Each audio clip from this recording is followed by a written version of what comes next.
إن الحمد لله نحمده ونستعينه ونستغفره ونعوذ بالله من شرور أنفسنا ومن سيئات أعمالنا من يهده الله فلا مضل له ومن يضلل فلا هادي له وأشهد أن لا إله إلا الله وحده لا شريك له وأشهد أن محمدا عبده ورسوله يا أيها الذين آمنوا اتقوا الله حق تقاته ولا تموتن إلا وأنتم مسلمون يا أيها الناس اتقوا ربكم الذي خلقكم من نفس واحدة وخلق منها زوجها وبث منهما رجالا كثيرا ونساء واتقوا الله الذي تساءلون به والأرحام إن الله كان عليكم رقيبا يا أيها الذين آمنوا اتقوا الله وقولوا قولا سديدا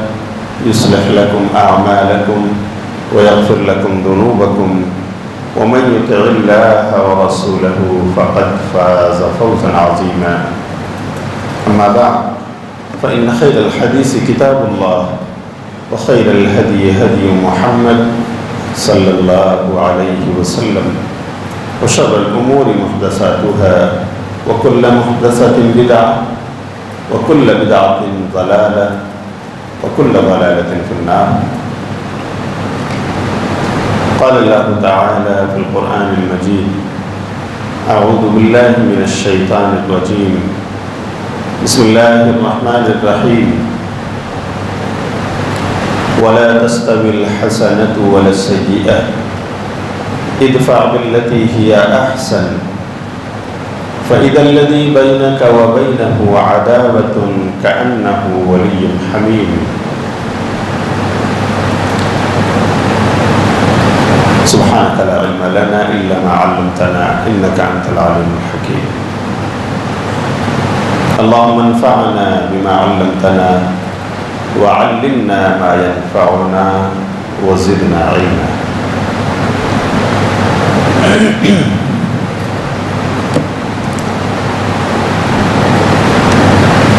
محترم حاضرین درس،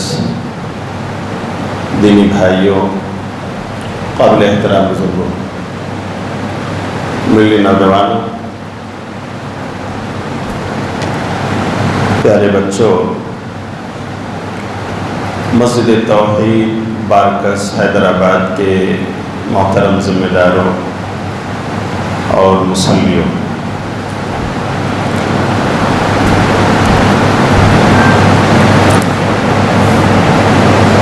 میں اللہ کا شکر ادا کرتا ہوں کہ اس کی توفیق سے ایک عرصے کے بعد علاقہ بارکس حیدرآباد کی مسجد توحید میں اپنے کلمہ گو بھائیوں کے بیچ اپنے آپ کو پا رہا ہوں۔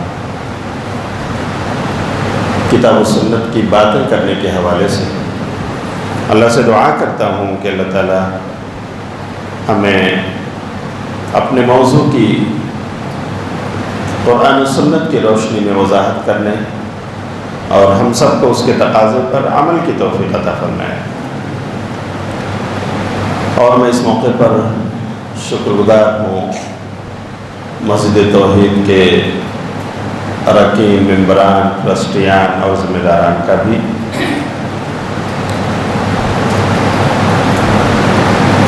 بطور خاص سہیل باسلامہ صاحب جو برابر حیدرآباد کے اس مختصر ٹور کے بارے میں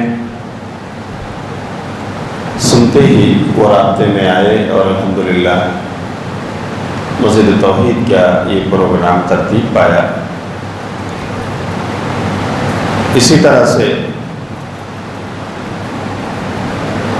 میں شکر گزار ہوں جناب صاحب صالح مہدی الیافعی حفظہ اللہ کا، ان کی ٹیم کا، کہ یہ مختصر سا دورہ جو سرزمین حیدرآباد کے لیے ترتیب پایا ہے، یہ دراصل انہی کی ٹیم کی کاوشوں کا نتیجہ ہے کہ یہاں تک پہنچنے کی تمام سہولیات میسر آئیں۔ اللہ تعالیٰ اسے صالح بھائی، ان کی ٹیم اور جو لوگ بھی اس دورے کے کارگزاریوں کے پیچھے ہیں، اللہ تعالیٰ ان کے میزان حسنات میں درج فرمائے۔ اسی طرح میں دعا کرتا ہوں مسجد توحید کے باوقار موقر عالم دین جناب حسین زہرانی حفظہ اللہ کا یہاں آنے کے بعد مجھے پتہ چلا کہ آپ اسی مسجد توحید کے مصلی ہیں، اور ماشاءاللہ یہاں کے مصلیان انہیں آپ سے استفادہ کا موقع ملتا رہتا ہے۔ آج ہماری یہ ملاقات کافی عرصے بعد ہوئی۔ مجھے یاد ہے کبھی ہم حیدرآباد کے سفر پہ نکلے تھے اور اتفاق سے اسی فلائٹ میں زہرانی صاحب بھی تھے، تو بس وہیں تعارف ہوا، اور آپ وہاں کی مسجد توحید سے نکل کر آ رہے تھے جو باندرا کے علاقے میں واقع ہے، اور اس طرح سے الحمدللہ یہ آپسی تعارف ہوا، اور تب سے آپ رابطے میں ہیں، اپنے مختلف ملفوظات اور تحریروں سے واٹس ایپ پر نوازتے رہتے ہیں۔ اللہ تعالیٰ آپ کی خدمات قبول فرمائے۔ آج کا موضوع ہے اخلاق نبوی اور ہمارا مسلم معاشرہ۔ نبی صلی اللہ علیہ وسلم کے اخلاق اور آپ کی سیرت طیبہ یہ وہ سبجیکٹ ہے جسے پڑھنے والا، سننے والا اگر اسے اپنی عملی زندگی میں پریکٹیکلی برتنے پر آ جائے تو بس زندگی کے ہر موڑ پر مشکلات، مصائب کا جو سامنا ہوتا ہے اس کا سولوشن، اس کا بہترین حل اسے مل جائے۔ بولو صحیح ہے یعنی ہم اور آپ ایک داعی بن کر نبی کی سیرت کو پڑھیں تو دعوتی اور تبلیغی محاذ پر جس انداز میں آپ نے صبر و ضبط سے کام لیا ہے اور اپنا راستہ آپ طے کرتے رہے ہیں، یہاں تک کہ یہ اسلام ہندوستان کی سرزمین تک آپ کے شاگرد اور آپ کے متعلمین، آپ کے تلامذہ صحابہ کرام رضی اللہ عنہم اجمعین کے ذریعہ یہاں بھی پہنچا، اور آج ہم اس سے فیضیاب ہو رہے ہیں۔ تو نبی کی سیرت میں ایک داعی کے لیے بھی نمونہ ہے۔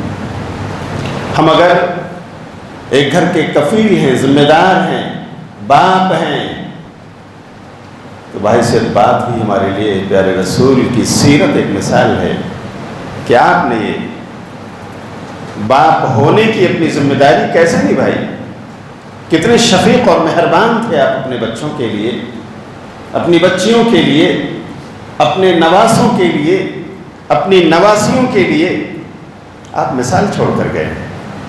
سبحان اللہ۔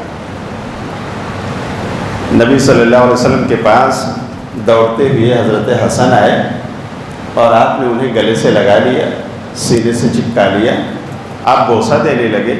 آپ کے پاس بیٹھے ہوئے اقرا بن حابس جو ایک دیہاتی علاقے سے آئے ہوئے تھے اپنی ڈیلیگیشن کے ساتھ، انہیں عجیب سا لگا، دیہات کے رہنے والے تھے، اسلام قبول کر لیا تھا انہوں نے، لیکن میرے بھائی جو دیہات کا اپنا مزاج ہوتا ہے، گاؤں اور ولیجز کی اپنی تہذیب ہوتی ہے۔ اقرا بن حابس نے دیکھا کہ حسن کے ساتھ اس قدر پیار و الفت، اتنی محبت، تو انہوں نے کہا کہ ان لی عشرۃ من الولد ما قبلت منہم احدا، اللہ کے رسول میرے پاس 10 بیٹے ہیں، کبھی ہم نے ان کو بوسہ نہیں دیا، آپ اس قدر چوم رہے ہیں۔ تو نبی صلی اللہ علیہ وسلم نے کیا کہا؟ من لا یرحم لا یرحم، جس کے دل میں دوسروں کے لیے رحم نہ ہو آخر اس پر رحم کیسے، وہ اللہ کے رحم و کرم کا مستحق کیسے ہو سکتا ہے؟ تو آپ نے یہ درس دیا اقرا بن حابس کو کہ یہ تو رحم اور رحمت اور رافت کا تقاضا ہے کہ ان بچوں کے ساتھ پیار کیا جائے، اور اس پیار کا یہ تقاضا ہے کہ انہیں بوسہ دیا جائے۔ ہاں کبھی کبھی تو نبی صلی اللہ علیہ وسلم حسن و حسین کو اپنے کندھوں پر بٹھا لیا کرتے تھے۔ ہاں سبحان اللہ، کس طرح کی مثال آپ نے کسی باپ بننے والے انسان کے لیے رکھی۔ بحیثیت شوہر اگر آپ نبی صلی اللہ علیہ وسلم کی زندگی پڑھیں تو آپ ایک بہترین، میرے بھائیوں، اپنی بیویوں کے ساتھ اچھا سلوک کرنے والا انسان آپ کو پائیں گے۔ آپ نبی صلی اللہ علیہ وسلم کہتے ہیں، سنن ابن ماجہ کتاب النکاح کی روایت ہے، خیرکم خیرکم لأہلی وانا خیرکم لأہلی، تم میں بہترین وہ ہے جو اپنے بیوی بچوں کے لیے بہتر ہو، اور سن لو میں تم میں سب سے بہترین ہوں اپنی بیویوں کے لیے، اپنے بچوں کے لیے۔ ہاں، نبی صلی اللہ علیہ وسلم کی زندگی ہر اعتبار سے میرے بھائیوں ایک نمونہ ہے، ایک مثال ہے۔ اسی لیے آپ کے اخلاق کو جاننا، آپ کی سیرت کو پڑھنا، یہ ہم امتیوں کی ذمہ داری ہے۔ اللہ ہم سب کو پڑھنے کی توفیق عطا فرمائے، اور اس لیے پڑھنا ہے کہ ہم آپ کو نمونہ بنائیں، آپ ہمارے لیے آئیڈیل ہوں، کہ آپ ہی کو تو اللہ نے چنا ہے۔ سورہ احزاب کی آیت نمبر 21 پڑھیے، لَقَدْ كَانَ لَكُمْ فِي رَسُولِ اللَّهِ أُسْوَةٌ حَسَنَةٌ، اے لوگو تمہارے لیے تو پیارے رسول کی زندگی ایک بہترین نمونہ ہے، مثال ہے، آئیڈیل ہے۔ رسول کے پیچھے چلو، آپ کی سیرت پڑھو اور اس کے مطابق اپنی زندگی گزارو۔ ہر موڑ پر تمہارے ہر مشکل کا حل پیارے رسول کی زندگی میں ہے۔ بولو بھائی ہے کہ نہیں؟ جی، تو ہمیں اس نیت سے پڑھنا ہے، اور اس لیے بھی کہ اخلاق کا جو بلند معیار اللہ نے آپ کو دیا ہے، جس قدر اللہ نے آپ کی تعریف فرمائی ہے، وہ میرے بھائیوں کسی اور کے یہاں نہیں ملتا۔ سورہ قلم کی آیت نمبر 4 پڑھیے، وَإِنَّكَ لَعَلَىٰ خُلُقٍ عَظِيمٍ، اے نبی آپ تو اخلاق کے عظیم مرتبے پر فائز ہیں۔ سبحان اللہ، وہ اخلاق کیا تھا؟ آئیے چند نمونے آپ کے سامنے رکھتے ہیں کہ نبی صلی اللہ علیہ وسلم کے اخلاق نے اس معاشرے اور سماج میں کیا تبدیلیاں پیدا کی، اور دین اسلام کی تبلیغ اور دعوت کے میدان میں آگے بڑھنے کے لیے آپ کا اخلاق کس قدر ایک ہتھیار ثابت ہوا ہے۔ نبی صلی اللہ علیہ وسلم نے اپنے پاس پڑوس رہنے والے، اپنے ساتھ اپنی خدمت میں مصروف رہنے والوں کے ساتھ آپ کا سلوک کیسا تھا؟ آئیے حضرت انس رضی اللہ تعالیٰ عنہ سے پوچھتے ہیں، انس تم خادم رسول ہو، تم نے ایک عرصہ پیارے رسول کے ساتھ بتایا ہے، ذرا اپنے آقا کی کوئی صفت بیان کرتا۔ انس رضی اللہ تعالیٰ عنہ، صحیح مسلم کی روایت ہے، 6151 نمبر کی حدیث ہے، 6151۔ انس کہتے ہیں، خدمت رسول اللہ صلی اللہ علیہ وسلم 10 سنین، میں نے پیارے رسول کی خدمت 10 سال تک کی ہے۔ کیوں جانتے ہیں 10؟ کیونکہ حضرت انس کی والدہ ام سلیم رضی اللہ عنہ مدینے کی زندگی میں نبی صلی اللہ علیہ وسلم کے پاس لے کر آتی ہیں جب انس 8 سال کے ہیں، اور کہتے ہیں اللہ کے رسول یہ میرا بیٹا ہے، آپ کی خدمت میں پیش کر رہی ہوں، بطور خادم اسے قبول کر لیجیے۔ نبی صلی اللہ علیہ وسلم نے قبول کیا، ان کی تربیت کی، اور اس طرح حضرت انس آپ کے خادم بن گئے، آپ کے ساتھ رہنا سہنا آپ کا ہو گیا۔ اسی لیے دیکھیں بہت ساری احادیث حضرت انس نے روایت کیا ہے، کیونکہ وہ آپ کے درس میں رہا کرتے تھے۔ تو انس کہتے ہیں میں، اور ہم سب جانتے ہیں کہ نبی صلی اللہ علیہ وسلم مدینے کی زندگی میں کل کتنے سال حیات تھے؟ کتنے سال؟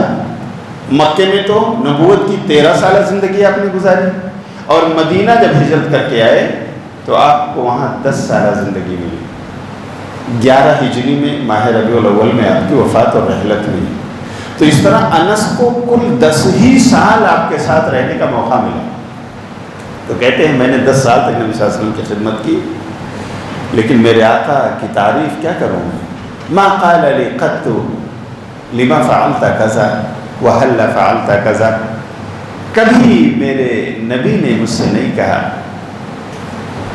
میرے مخدوم نے کبھی مجھ سے یہ نہیں کہا کہ ایسا کیوں ہوا اے انس، اور یہ کام کیوں نہیں ہوا اے انس۔ سبحان اللہ۔ حالانکہ انس ایک انسان ہے، بتقاضائے بشریت کوتاہیاں ان سے بھی ہوئی ہیں، خامیاں ان سے بھی ہوئی ہیں، لیکن کہتے ہیں پیارے رسول نے کبھی مجھے ڈانٹا نہیں۔ اور انس بھی تو ایسے تھے نا کہ آپ کے اشاروں پر چلتے تھے، آپ کی اداؤں پر قربان جاتے تھے، کہ کہ آپ کس سے خوش ہوتے ہیں، کیا چیز آپ کو ناراض کرتی ہے، آپ کی پسند اور ناپسند کا خیال رکھتے ہوئے آگے بڑھتے تھے اور اپنے کام اور اپنی ذمہ داریاں نبھاتے تھے۔ ایک بار نبی صلی اللہ علیہ وسلم نے انس سے کہا، انس جاؤ وہ فلاں قبیلے میں ہو کر کے آؤ، یہ کام کر کے آ جاؤ۔ انس نکلے، لیکن تھے تو بچے نا 8 9 10 سال کے، جا رہے ہیں، کچھ بچے راستے میں کھیل رہے ہیں، کھڑے ہو کر دیکھنے لگے، کھیل اچھا لگا اور بس انہی کے ساتھ گھل مل گئے، وہ بھی شریک کھیل ہو گئے، ان کے کھیل کا پارٹ بن گئے اور بھول گئے کہ میں کسی ذمہ داری کے لیے نکلا ہوں۔ کافی دیر ہو گئی تو نبی صلی اللہ علیہ وسلم اپنے گھر سے نکلے کہ دیکھو بیٹا کہاں رہ گیا، میرا انس کہاں ہے تو وہ بچہ کہیں مشغول تو نہیں ہو گیا۔ اللہ کے رسول صلی اللہ علیہ وسلم نکلے، کچھ دور گئے تو آپ نے دیکھا کہ بچوں کا جھرمٹ ہے، کھیل رہے ہیں، انہی میں انس بھی ہے۔ آپ صلی اللہ علیہ وسلم چلتے گئے اور آپ نے انس کو کھیل میں مصروف ہوتے ہوئے دیکھا اور آپ نے جا کر ان کے اوپر ہاتھ رکھا، السلام علیکم انس، بیٹے کسی کام سے نکلے تھے آپ؟ ہاں اللہ کے رسول، میں ابھی جا رہا ہوں اللہ کے رسول۔ سبحان اللہ، صرف اللہ کے رسول نے اتنا کہا، کسی کام سے نکلے تھے بیٹا؟ انہیں یاد آیا کہ ہاں دیکھو میں تو بیچ میں رک گیا، اللہ کے رسول مجھے ڈھونڈتے ہوئے یہاں آ گیا، فوراً انس نکلے گئے اور اس قبیلے میں وہ کام جو ذمہ داری تھی اسے نبھا کر واپس آئے۔ نبی صلی اللہ علیہ وسلم نے ڈانٹا نہیں۔ ہم اور آپ کبھی کیا کرتے ہیں، اپنے بچوں کو زد و کوب کرتے ہیں، حالانکہ اپنا بچپنا ہمیں یاد کرنا چاہیے۔ ہاں ہمارے بچپنے میں بھی کچھ ایسے معاملات انجام پائے ہیں کہ بچوں کی عمر کھیل کود کی ہوتی ہے، ہم جولیوں کو دیکھا اور کوئی چیز جس کے لیے نکلے تھے بھول گئے۔ تو میرے بھائیوں، پیارے نبی صلی اللہ علیہ وسلم نے اس انداز میں اپنے خدام کے ساتھ، اپنے خادموں کے ساتھ ایسا رویہ آپ کا تھا، ایسا برتاؤ تھا کہ وہ گواہ بن گئے، 10 سال تک میں نے خدمت رسول کی ہے، کبھی آپ نے مجھے ڈانٹا نہیں، کیوں ایسا کر دیا، یا یہ کہ یہ کیوں نہیں کیا۔ تو میرے بھائیوں، کسی کے قریب رہنے والے سے اگر آپ جاننا چاہتے ہیں کسی کے بارے میں نا، تو اس کے خادم سے مل لیجئے، اس کے امپلائی سے مل لیجئے، اس کے سیکریٹری سے مل لیجئے، اور آپ کو اندر کی تمام باتیں معلوم ہو جائیں گی۔ بہت کم لوگ ہیں جن کو کرٹیسائز نہ کیا جائے، جن کو ان کے پاس رہنے والا، ان کا سیکریٹری، ان کے ایڈمنسٹریشن کو سنبھالنے والا، ان کے اچھے برے کو دیکھنے والا، کم ایسے لوگ ہیں جو کھڑے اترتے ہیں کہ انہیں کرٹیسائز نہ کیا جائے۔ لیکن 10 سال تک نبی صلی اللہ علیہ وسلم کے ساتھ رہنے پر حضرت انس کی گواہی ہے کہ اللہ کے رسول کا اخلاق یہ تھا۔ تو میرے بھائیوں، ہمیں پیارے رسول کے اخلاق کو اپنانے کی ضرورت ہے۔ اگر واقعی یہ چیز ہمارے اندر آ جائے تو ہم بڑے بڑے محاذ کو سر کر سکتے ہیں اور نبی صلی اللہ علیہ وسلم کے اسوہ کو اپنے سامنے رکھتے ہوئے ہم ان بڑی بڑی مشکلات سے نکل سکتے ہیں جنہیں ہم اپنے لیے مشکل سمجھتے ہیں۔ نبی صلی اللہ علیہ وسلم کا برتاؤ آپ کی اپنی رعایا کے ساتھ کیسا تھا؟ آپ کے صحابہ کے ساتھ کیسا تھا؟ سیرت تو بہت بڑا بحر زخار ہے، کچھ نمونے میں چاہتا ہوں آپ کے سامنے رکھتا چلوں۔ ایک بار آپ صلی اللہ علیہ وسلم کی مسجد کا واقعہ ہے جو امام بخاری نے نقل کیا ہے، صحیح بخاری کتاب الوضو میں 220 نمبر کی حدیث ہے کہ نبی صلی اللہ علیہ وسلم مسجد نبوی میں صحابہ کی جھرمٹ میں تھے، انہیں درس دے رہے تھے، انہیں کچھ سمجھا رہے تھے۔ اتنے میں وہاں سے چلتا ہوا ایک بدو، ایک دیہاتی انسان، اسے قضاء حاجت کی ضرورت ہوئی اور اس نے دیکھا کہ یہ عمارت ہے، اس کی دیوار میں بیٹھ کر میں اپنی ضرورت پوری کر سکتا ہوں۔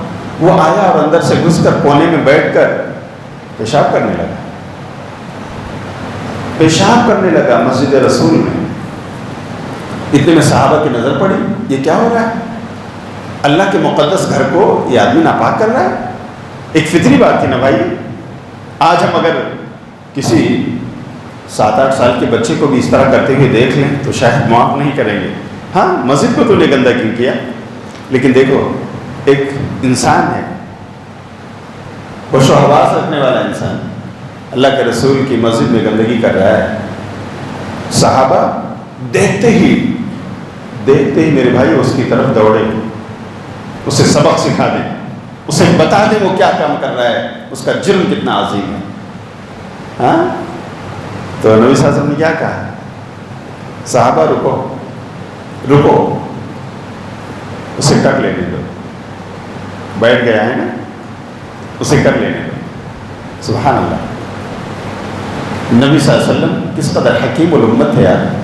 آپ نے ایک ایسا کر کے آپ نے اسے بھی بیماری سے بچا لیا، اور دوسرے مسجد کے دوسرے حصوں میں گندگی پھیلنے سے آپ نے بچا لیا، اس لیے کہ اسی حالت میں اگر اسے روکا جاتا ٹوکا جاتا تو نہ جانے ہاں وہ کتنے اور حصوں میں گندگی اپنی پھیلاتا، بہت سارے صحابہ بھی ناپاک ہو جاتے، ان کے کپڑے ناپاک ہو جاتے، لیکن آپ نے کہا رک جاؤ، کر لینے دو اسے۔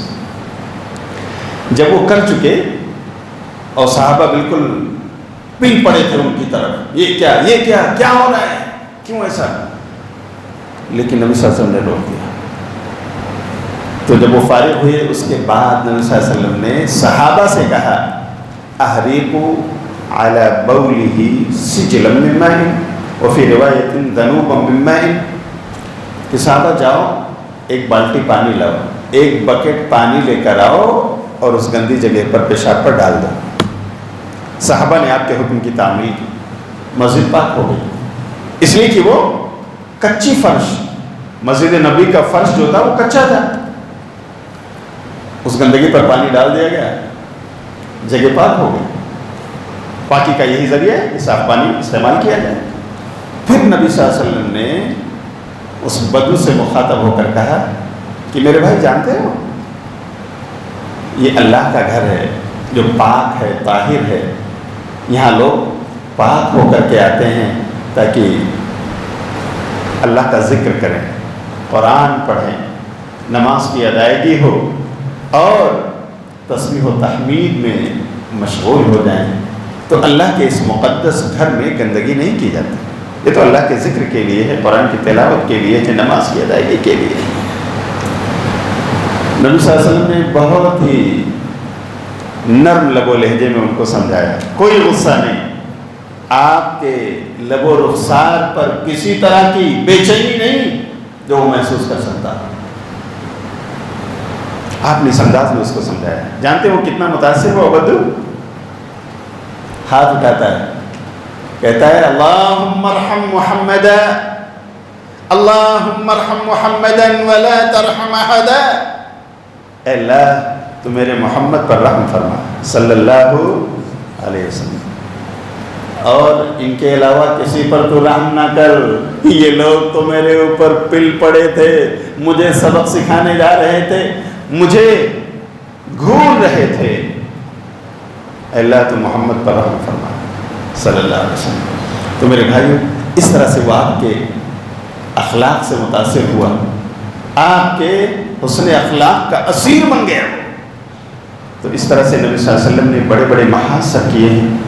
ایک موقع پر تو ایک جوان آتا ہے جو اسلام قبول کر چکا ہے، آپ کا امتی بن چکا ہے، لیکن کہتا ہے اللہ کے رسول میں سب کچھ کروں گا۔ مسند احمد میں امام احمد نے اس روایت کو درج فرمایا ہے، جلد نمبر 5 صفحہ نمبر 257۔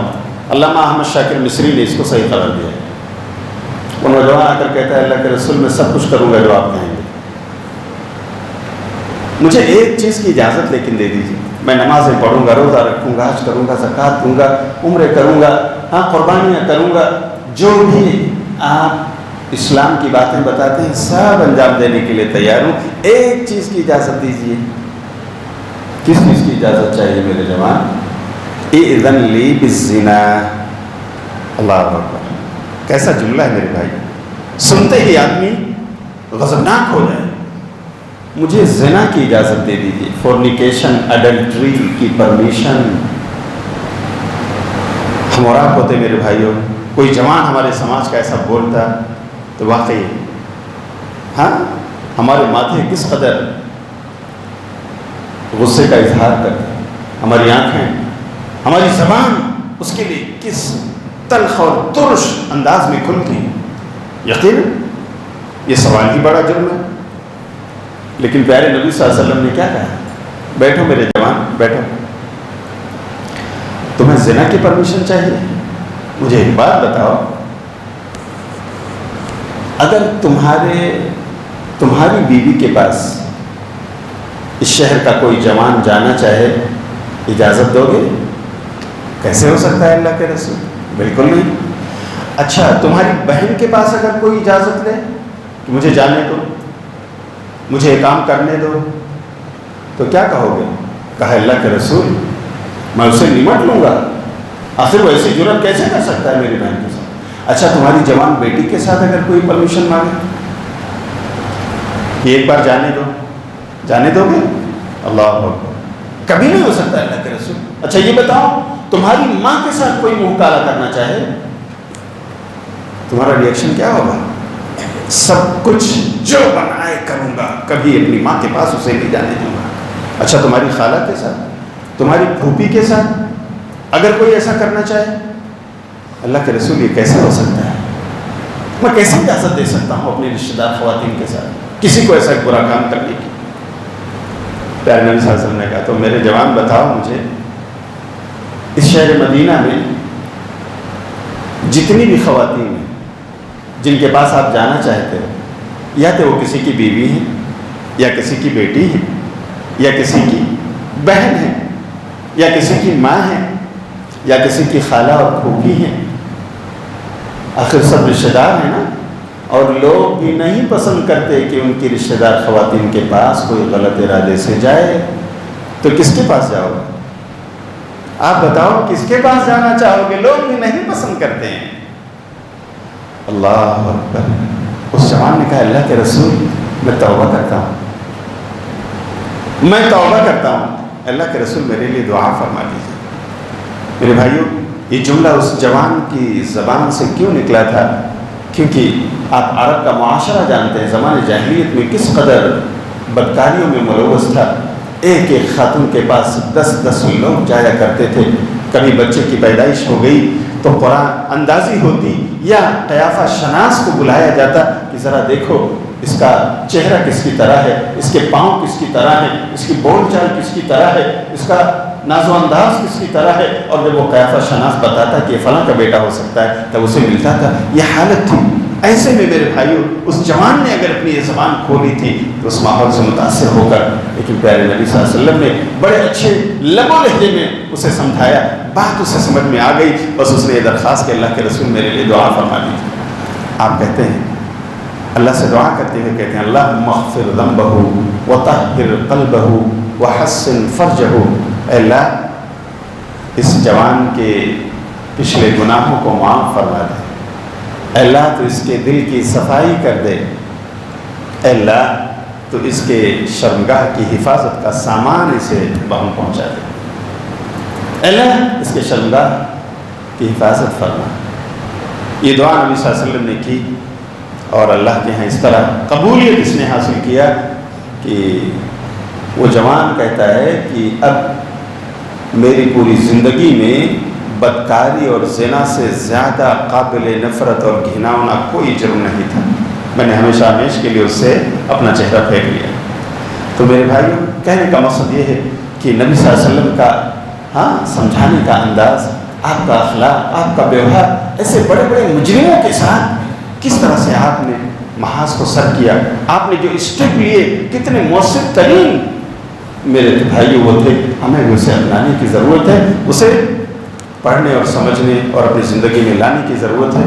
آپ صلی اللہ علیہ وسلم کا بتاؤ اپنی ازواج کے ساتھ، اپنی بیویوں کے ساتھ کیسا تھا؟ آج دیکھیے ممبئی کی سرزمین میں اللہ اکبر مسلم جوڑوں کے بکھرنے اور ان کے رشتوں کے تانے بانے کے ٹوٹنے کا ایک میرے بھائیوں بڑا قصہ ہے. میں اس میں نہیں جاتا، لیکن میں نے سنا ہے کہ حیدرآباد کی سرزمین میں بھی خلا اور طلاق کی شرحیں بہت زیادہ بڑھ چکی ہیں. ہم نے کبھی غور کیا کہ آخر اسباب کیا ہو سکتے ہیں؟ بہت مرتبہ ایسا آپ پائیں گے کہ ہمارا جوان جذباتی ہو گیا ہے، ہماری ہمارے سماج کی وہ خاتون جذباتی ہو گئی، صبر سے اس نے کام نہ لیا اور دونوں ایک دوسرے پر گرم ہو گئے اور بات طلاق یا خلا تک چلی گئی۔ پھر نبی صلی اللہ علیہ وسلم کی سیرت کا ایک واقعہ آپ کو سنا دیتا ہوں۔ یہ واقعہ ام عائشہ رضی اللہ تعالیٰ عنہ کے گھر کا ہے۔ صحیح بخاری کتاب النکاح 5225 نمبر کی حدیث ہے کہ ایک بار نبی صلی اللہ علیہ وسلم ام عائشہ کے گھر ہے، ان کی باری ہے، اتنے میں آپ کی دوسری بیوی حضرت زینب رضی اللہ تعالیٰ عنہ خادم کے ساتھ کھانے پینے کی کوئی چیز ایک باؤل میں رکھ کر ایک کٹورے میں نبی کے گھر بھیجتی ہیں کہ جاؤ پیارے نبی وہاں پر ہیں، میرے سرتاج کو میرا یہ ہدیہ اور تحفہ دے دو۔ وہ جاتے ہیں، دروازہ ناک کرتے ہیں، نبی صلی اللہ علیہ وسلم گھر میں ہیں، اماں عائشہ دروازہ کھولتی ہیں، خادم پرمیشن لے کر اندر آتے ہیں اور یہ باؤل ان کے ہاتھ میں دیکھ کر اماں عائشہ پوچھتی ہیں کیا ہے؟ تو وہ کہتے ہیں کہ زینب نے یہ تحفہ آپ کے گھر بھیجا ہے، پیارے رسول کو دینے آیا ہے۔ اماں عائشہ رضی اللہ تعالیٰ عنہ ایک خاتون ہیں، ایک بشر ہیں، ایک انسان ہیں، ان کی انسانی غیرت جاگ جاتی ہے، انسانی غیرت۔ وہ کہتی ہیں کہ آج تو میرے سرتاج میرے گھر ہیں، میری باری کا دن ہے، انہیں کھلانے پلانے ان کی خدمت کرنے کا حق میرا ہے، آج زینب نے مجھے کیوں بھیجا ہے؟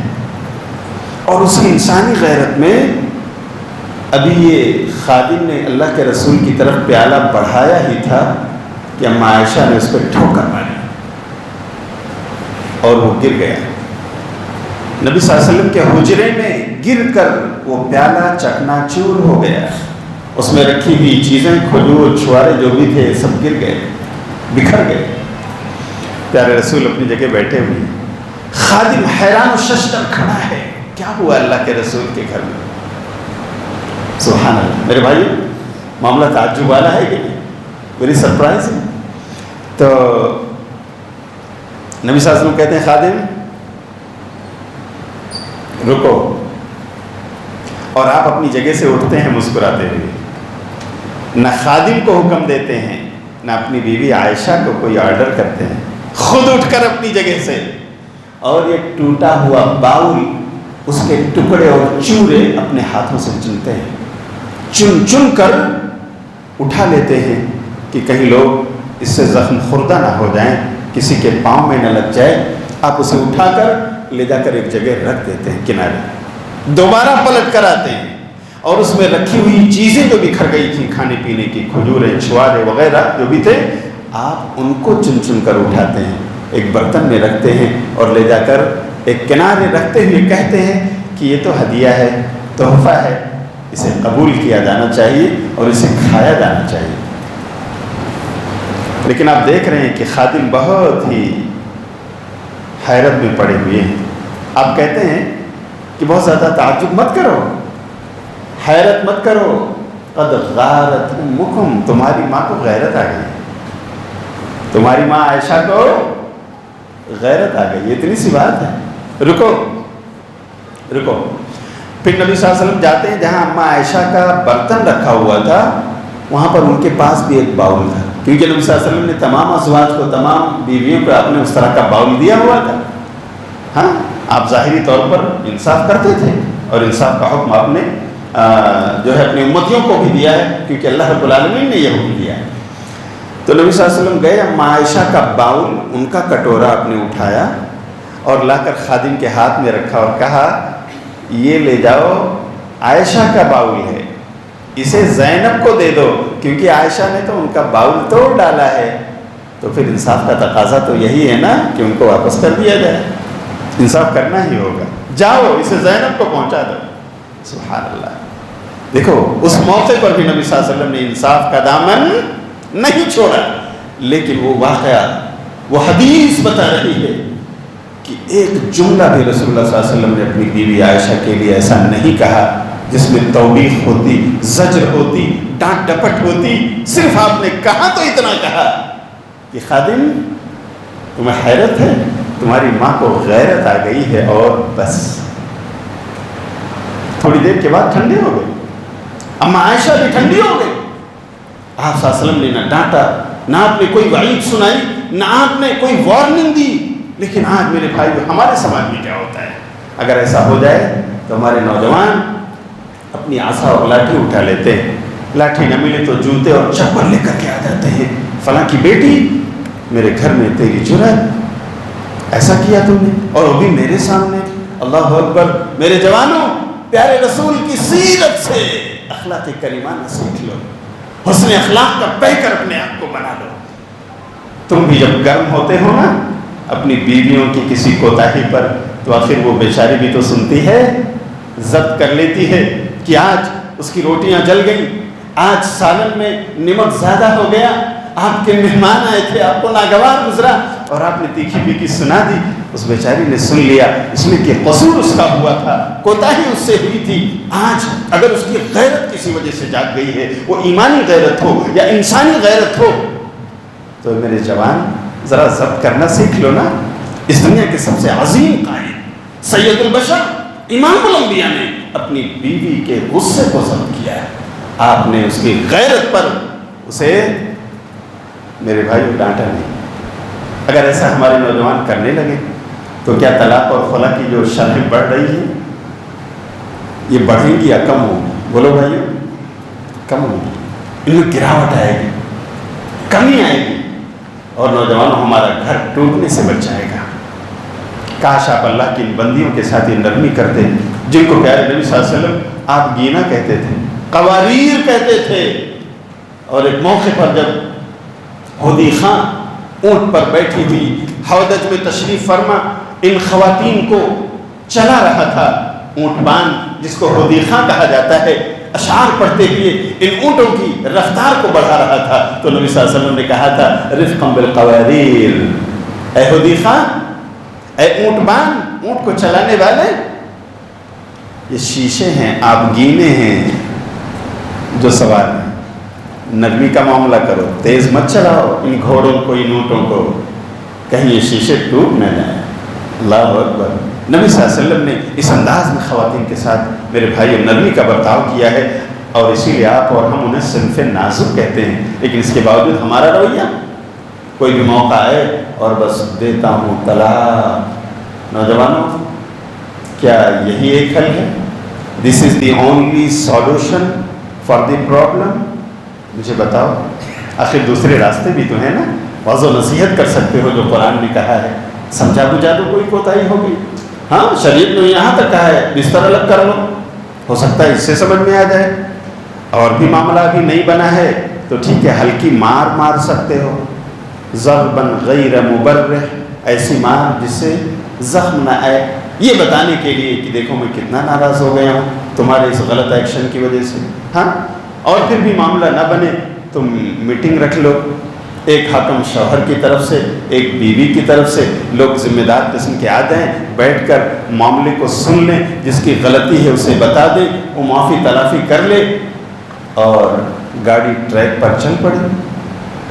اتنے سارے اسٹیپس ہیں، یہ پروسیس ہے، اس سے نکلنے کے بعد بھی اگر سولوشن نہیں ملتا ہے تب ٹھیک ہے، پھر اختیار، تب تم یہ کہہ سکتے ہو کہ بھائی سارے راستے ہم نے دیکھ لیے، سارے حربے ہم نے اپنا لیے، کہیں سے بات بنتی ہوئی نظر نہیں آتی، اب آخری حربے کے طور پر ایز دا لاسٹ ریسورٹ ہمیں الگ ہونا ہے، اب بیوی خلا لے لے یا شوہر طلاق دے دے۔ لیکن میرے نوجوانوں کتنی جلد بازی ہے آج اللہ کی ان بندیوں کے ساتھ، حالانکہ ان کی گود میں بچے ہیں، آپ کی بیٹیاں پرورش پا رہی ہیں، آپ کے نونہال بچے پرورش پا رہے ہیں، لیکن آپ جذبات میں آئے اور آپ نے ایک بار کی اپنے بلیٹس فائر کر دیے، طلاق طلاق طلاق۔ اللہ کی قسم یہ اسلام کا طریقہ نہیں، یہ ایک موضوع ہے پورا، پروسیس کیا ہونا چاہیے۔ کسی میں نے تو صرف ایسے ہی چلتے ہوئے ذکر کر دیا ہے، یہ ایک موضوع ہے جسے آپ تفصیل سے انشاءاللہ خطبہ جمعہ وغیرہ میں سن سکتے ہیں، اور مجھے امید ہے کہ شیخ حسین زہرانی حفظہ اللہ اور دیگر علماء کرام جو یہاں کے منبر و محراب سے جڑتے ہیں انہوں نے آپ کو بتایا ہوگا کہ کیا پروسیس ہے، لیکن آپ اور ہم جب جذباتی بن جاتے ہیں تو اس طرح ہمارے گھروں کے تانے بانے ٹوٹتے بکھرتے ہماری آنکھوں کے سامنے نظر آتے ہیں، اور بعد میں ہم کافی افسوس ملتے ہیں، ہائے میری بیوی ہمارے ہاتھ سے چلی گئی، میرے بچے بکھر گئے، ان کی تعلیم، ان کا ایڈوکیشن، ان کا اسکول، ان کا کالج۔ اللہ اکبر۔ میرے بھائیوں، ان تمام چیزوں کو سامنے رکھو، اللہ کی بندیوں کے ساتھ نرمی کا معاملہ کرو۔ اللہ کے رسول صلی اللہ علیہ وسلم اعلان کرتے ہیں تم میں سے بہترین وہ ہے جو اپنی بیویوں کے لیے، اپنے بچوں کے لیے بہتر ہو، اور سن لو میں تم میں سب سے بہتر ہوں اپنی بیویوں کے لیے۔ یہ مثالیں رسول صلی اللہ علیہ وسلم نے قائم کی۔ تو میرے بھائیوں، اس طرح کی بے شمار مثالیں ہیں۔ آپ نبی صلی اللہ علیہ وسلم کی زندگی کا جو پہلو کھولیں گے، جو باب آپ اوپن کریں گے، آپ کو وہاں نبی کی سیرت ایک اسوہ کی شکل میں، جیتی جاگتی مثال کی شکل میں نظر آئے گی۔ اللہ ہمیں اسے پڑھنے کی توفیق عطا فرمائے، اور اگر واقعی نبی کی سیرت کو ہم پڑھ لیں، اسوہ بنا لیں، تو ہم اپنے دشمنوں پر بھی غالب آ سکتے ہیں، انہیں مغلوب کر سکتے ہیں۔ قرآن نے یہی تعلیم دی ہے اور فرمایا، پڑھیے آپ سورہ فصلت کی آیت نمبر 34، وَلَا تَسْتَوِي الْحَسَنَةُ وَلَا السَّيِّئَةُ۔ دیکھو، نیکی اور بدی دونوں برابر نہیں ہو سکتے۔ ادفع باللتی ہی احسن، اس طریقے سے اپنا دفاع کرو جو بہتر ہے، خیر ہے جس میں۔ فَإِذَا الَّذِي بَيْنَكَ وَبَيْنَهُ عَدَاوَةٌ، تو کیا دیکھو گے کہ اچھے اخلاق سے اگر آپ پیش آ رہے ہو، اچھے ویوہار سے آپ دفاع کر رہے ہو اپنے اپوزیشن کا، ہاں اپنے مخالف کا، اخلاق کریمانہ کے ساتھ آپ اس سے پیش آ رہے ہو، تو وہ جس کے اور آپ کے درمیان دشمنی ہے، وہ آپ کا جگری دوست بنتا ہوا نظر آئے۔ پیارے نبی صلی اللہ علیہ وسلم کا ایک جانی دشمن غورث بن حارث،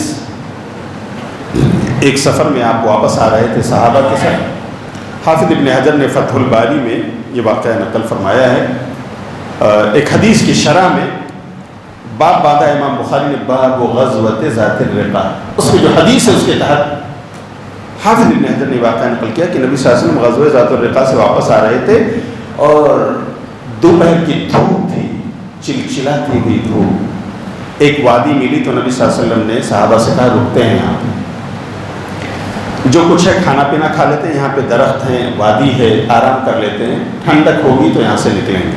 بہت زیادہ دھوپ، ریگستانی دھوپ، آپ اور ہم اچھی طرح جانتے ہیں میرے بھائیوں۔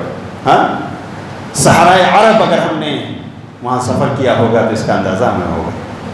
نبی صلی اللہ علیہ وسلم رکے، سارے صحابہ نے اپنے اپنے اونٹ گھوڑے باندھ دیے، جو کچھ کھانا پینا تھا بیٹھ کر کھا لیے پیارے رسول کے ساتھ، اور پھر یہ ہوا کہ چلو تھوڑا سا آرام کر لیتے ہیں۔ تو کوئی اس درخت کے پاس، کوئی دوسرے درخت کے نیچے، سب آرام کرنے لگے، الگ الگ درختوں کے نیچے بکھر گئے۔ نبی صلی اللہ علیہ وسلم ایک گھنا سا درخت تھا، صحابہ نے کہا اللہ کے رسول آپ یہاں آرام کر لیں، یہ سایہ دار ہے۔ نبی صلی اللہ علیہ وسلم نے اپنی تلوار اسی پر لٹکا دی اور وہیں پر لیٹ گئے، اپنے ہاتھ کو آپ نے تکیہ بنا لیا۔ کیا ہوا، تھوڑی دیر میں اسی راستے سے، کیونکہ وہ راہ گزر تھی، راستہ تھا، آپ نے وہاں پڑاؤ ڈال لیا، وہاں سے گزرتا ہوا یہ بدو جس کا نام غورث بن حارث ذکر کیا جاتا ہے، وہ وہاں سے گزرا، اس نے دیکھا کہ یہ تو محمد ہے صلی اللہ علیہ وسلم اور اکیلے ہیں۔ اس کے کان میں یہ بات پلا دی گئی تھی کہ دیکھو محمد ہمارے سماج کے بہت بڑے مجرم ہیں صلی اللہ علیہ وسلم، انہوں نے تو بھائی بھائی کے درمیان جدائی کروا دی، ایک مسلمان دوسرا کافر، انہوں نے تو شوہر بیوی کے درمیان دراڑی پیدا کر دی، ایک مسلمان دوسرا کافر، انہوں نے تو والدین اور بچوں کے درمیان تفرقہ ڈال دیا، کچھ مسلمان دوسرے کافر۔ ان کی باتوں میں مت آنا، جادوگر ہے، نعوذ باللہ من ذلک۔ اتنے رشتہ داریوں کو اس نے توڑا ہے۔ اب ظاہر سی بات ہے، دیکھنے کو سننے کو یہ بات کتنی اچھی لگتی ہے، اس کے کان میں بھی یہ بات پلا دی گئی۔ اس نے دیکھا کہ یہ تو اکیلے یکا ہوتا نا، ان کے ساتھی لوگ دور دور بکھرے ہوئے ہیں۔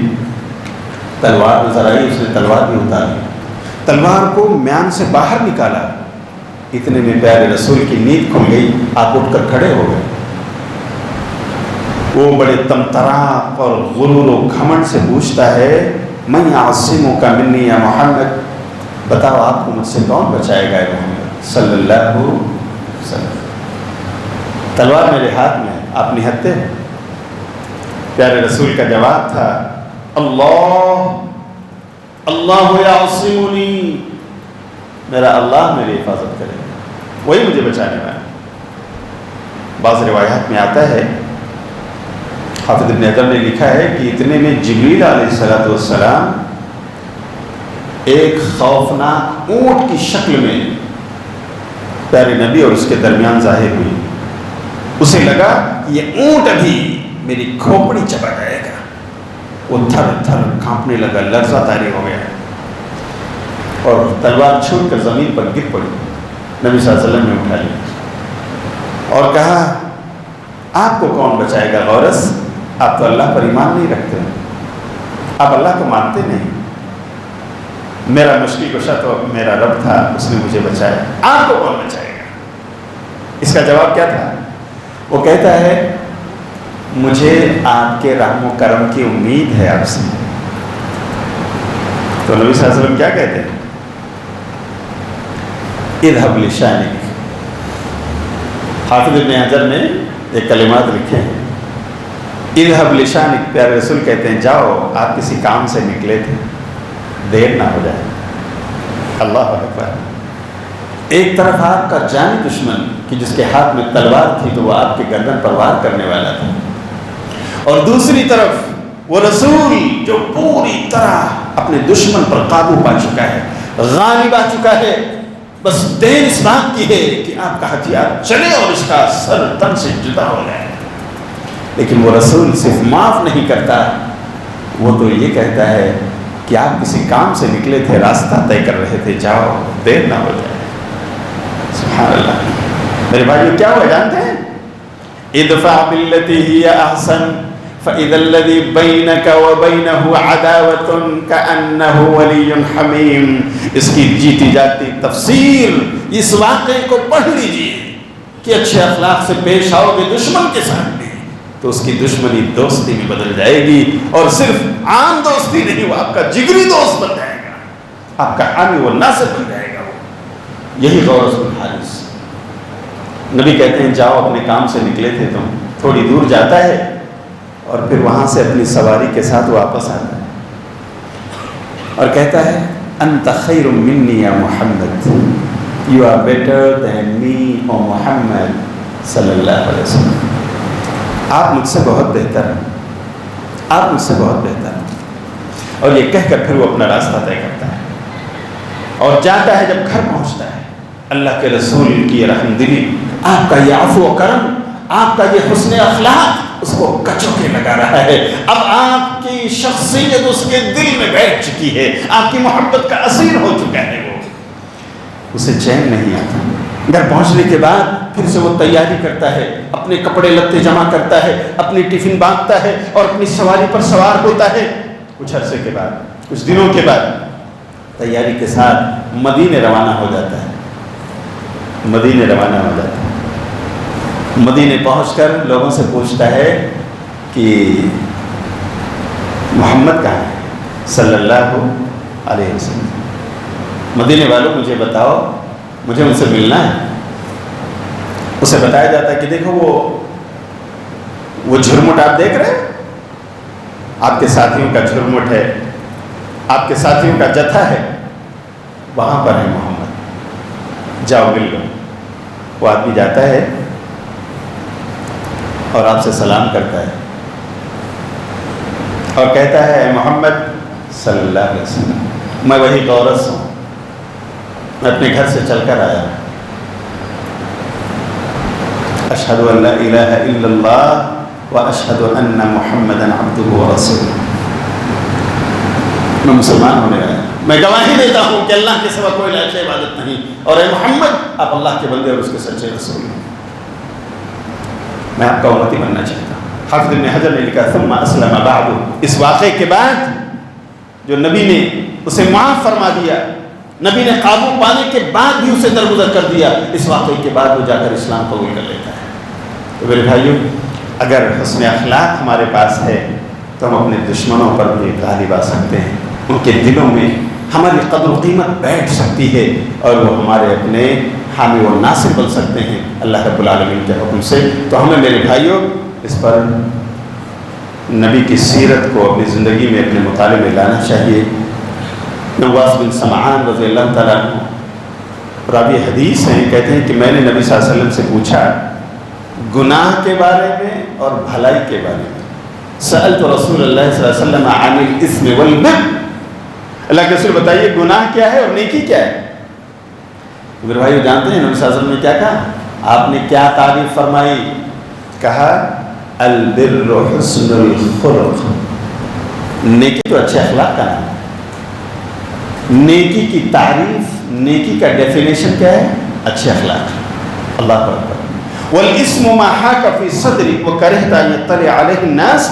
اور گناہ یہ ہے کہ تمہارے دل میں کھٹک رہا ہو، تمہارے سینے میں وہ چیز کھٹک رہی ہو اور اسے کرنا تم ناپسند کرتے ہو، اور اس بات کو تم ناپسند کرو کہ لوگ میرے اس کام سے باخبر ہو جائیں. تو سمجھ جاؤ کہ وہ برائی ہے، سمجھ جاؤ کہ وہ گناہ ہے، سمجھ جاؤ کہ وہ نافرمانی ہے، سمجھ جاؤ کہ وہ ڈس اوبیڈینس ہے جو تمہارے دل میں کھٹک رہا ہے. یعنی آدمی کا دل آدمی کے لیے مفتی ہے. اسے خود اپنے آپ سے بھی برائی کو جج کرنا سیکھ لینا چاہیے. نبی نے ایسا ڈیفینیشن دے دیا ہے، برائی وہ ہے جس کے کرنے پر تمہیں اس بات کا ڈر ہو کہیں لوگ دیکھ نہ لیں، کیا کہیں گے. تو بس سمجھ جاؤ برائی. رک جاؤ. تو میرے بھائیو، اخلاق کریمانہ یہ بھلائی اور نیکی کا نام ہے. پیارے نبی صلی اللہ علیہ وسلم کی دوسری حدیث کے مطابق کل قیامت کے دن نام اعمال میں اخلاق کریمانہ بہت بھاری بھرکم ہوں گے. اس لیے ہمیں حسن اخلاق کو اپنانے کی ضرورت ہے، نبی کی سیرت کو پڑھنے کی ضرورت ہے. اخلاق نبوی اگر ہم نے اپنا لیا، اللہ کی قسم ہمارے سماج، ہمارے معاشرے، ہمارے گھر کے بہت سارے مسائل آپ دیکھیں گے کہ یوں چٹکیوں میں حل ہو جائیں گے. نہ کوئی افراتفری، نہ کوئی خانہ جنگی، نہ اور کوئی چیز. میرے بھائیوں، آج کے اس خطاب کا میسج یہی ہے کہ ہمیں نبی کے اخلاق حسنہ کو، جو ہم سب کے لیے اسوہ ہے، نمونہ ہے پوری کائنات کے لیے، ہمیں اسے پڑھنے اور اپنانے کی ضرورت ہے. اللہ تعالی ہمیں اخلاق رسول کو پڑھنے، سمجھنے اور اپنی عملی زندگی میں برتنے کی توفیق عطا فرمائے. آمین. اللہ، ہم لوگ جس طرح آج تیرے ذکر کو سننے کے لیے، تیرے رسول کے فرمان کا تذکرہ سننے کے لیے اللہ یہاں حاضر ہیں، ہم نے وقت کی قربانی دی ہے. اللہ تو ہم سب کے لیے اسے باعث مغفرت بنا دے. اللہ ہم سب کے لیے اسے نفع بخش بنا دے. اللہ جو لوگ بیمار ہیں، سسکیاں لے رہے ہیں، گھروں میں ہیں یا ہاسپٹلائز ہیں، اللہ ان کے راحت و عافیت کی اللہ کوئی دوا انہیں مہیا فرما دے. اللہ رب العالمین شفاء عاجل و کامل نصیب فرما. اللہ جو لوگ قرض دار ہیں، قرض میں ڈوبے ہوئے ہیں، حلال قرضہ انہوں نے لیا تھا اور دینے کی نیت سے لیا تھا، اللہ انہیں اس قرض سے نکلنے کی کوئی سبیل پیدا فرما. اللہ جو لوگ شرک و بدعات کی کھائیوں میں گرے پڑے ہیں، شرک اور بدعات ان کی زندگی میں ہیں، اللہ انہیں اسی ہوش و حواس میں ان برائیوں سے سچی توبہ کرنے کی توفیق عطا فرما اور انہیں راہ توحید عطا فرما. اللہ ہم سب کو بھی جب تک ہمارے جسم میں جان ہے، اللہ آخری سانس تک اپنے اسی ایمان اور توحید کی راہ پر گامزن رکھ، اور اللہ نبی کی سنتوں پر چلنے والا بنا کر زندہ رکھ، اور اللہ ہمارے زندگی کا خاتمہ بھی اسی ایمان پر ہو اور اسی توحید پر ہو، تیرے نبی کی سنتوں پر. آمین. وآخر دعوانا ان الحمد للہ رب العالمین. السلام علیکم ورحمۃ اللہ وبرکاتہ.